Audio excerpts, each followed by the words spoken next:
So welcome back to the shop, friends. So New Year's Day, I challenged myself for 2020 by cutting my first ever through dovetails.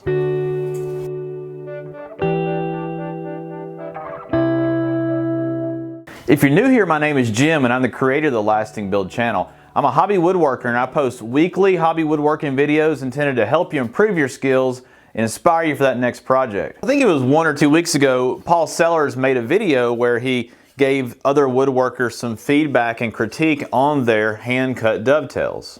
If you missed that video, I'll link it in the description. So I thought what would be fun today is to take my first ever dovetails and critique them similar to what Paul did for other woodworkers in that video. So let me see if I can get the camera in a position where you can see really well, and then we'll go through the process he used in his video to critique those dovetails. So this is what we've got. It's a practice for an upcoming project, and this is the through dovetail joint.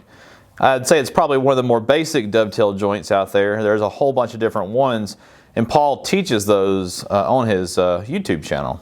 So before we take it apart and sort of critique it like he did, I just want you to go ahead and take a look at the joint itself. And I'll just point out that overall, I think I'm pretty happy with the joint.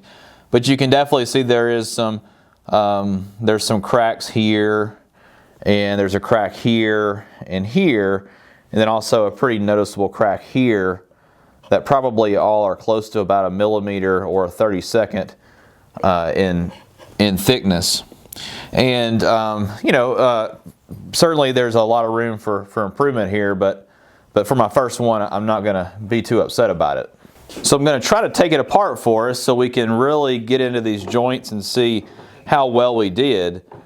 I can tell you it was really tight when I put it together, and I really sort of struggled to, I was actually a little worried that I was going to break the joints. That's how tight it was in a lot of spots.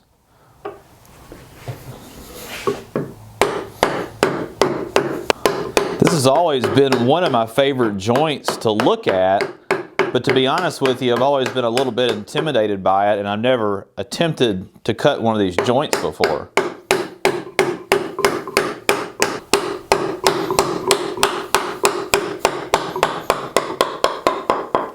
So if this is new to you, this is the through dovetail joint, and these are the tails. And those fit into the pins and fit together just like this.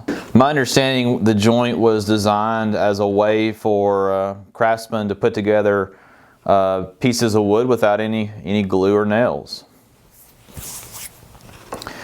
And I can tell you this joint is plenty tight that no glue or nails would be necessary, I would think, and it would last for a very long time. So I think Paul Sellers mentioned in his video that the square is one of the most important tools in the shop, and particularly important when assessing dovetails and the accuracy of the cuts. So I think what we can do is we can take the square and we can go through each one of these lines and see how close we were and why we have some crack. So the first step is I'm just going to take my combination square and set it on top of the tails. And I think you can probably see pretty well that the tails are very square to the edge of the board. So then I'm going to turn it around and do the same for the other side.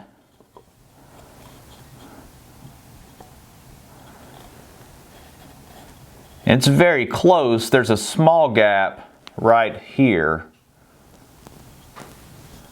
It's very close, but there is a small gap right here indicating we're slightly not 90 degrees there. The next thing we can do is go down the shoulder line with the square.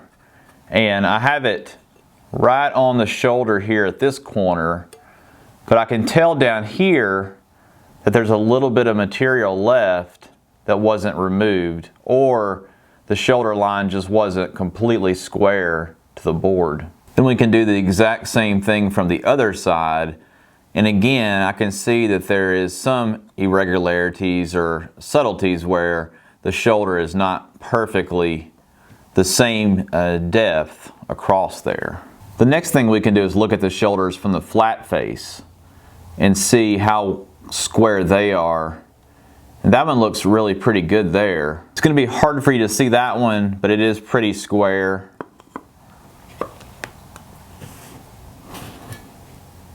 That one's really square. There is a slight gap on that one on this side. And then finally we can check the other side here as well. And that one looks pretty square too. So for the tailboard, I think we did a pretty good job. I think the area that could be improved a little bit is along the shoulder.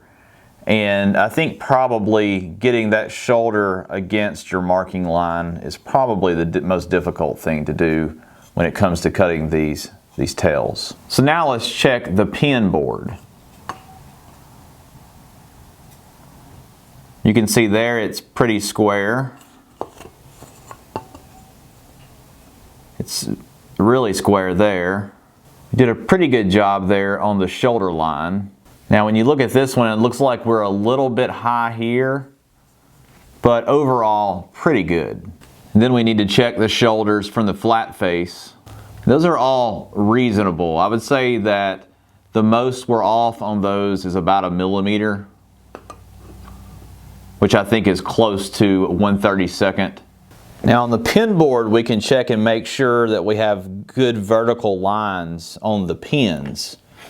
And when you place the square on the end of the pins, I can see by walking down these that they're slightly off, probably up to, again, about 1 millimeter, which I think the biggest gap we have on any of our joints is about 1 millimeter, so that makes sense. But here, for example, you can see that it's there's a decent gap right here at my fingernail. So let me show you how it goes back together, and I'll show you sort of how tight it is as you tap it together.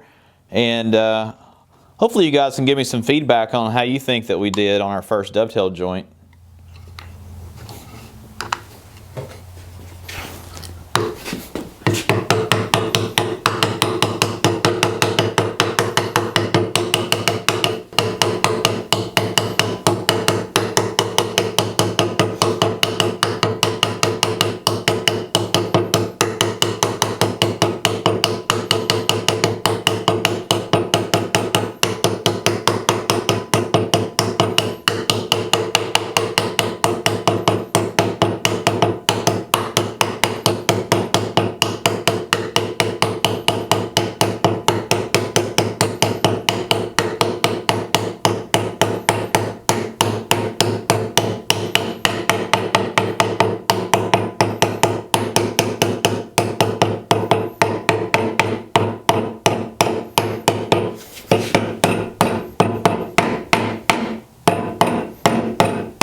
Okay guys, my very first dovetail joint. It's not too often woodworkers show you their first dovetail joint because it's not generally that good.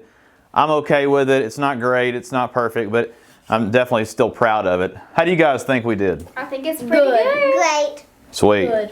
Alright guys, we'll see you guys in the next video. Thanks for watching. Bye. See how this piece and this piece connect together using that? Yeah. It's called a Hey, dovetail. Oh, a dovetail. I thought it was called a dovetail. Okay, I need to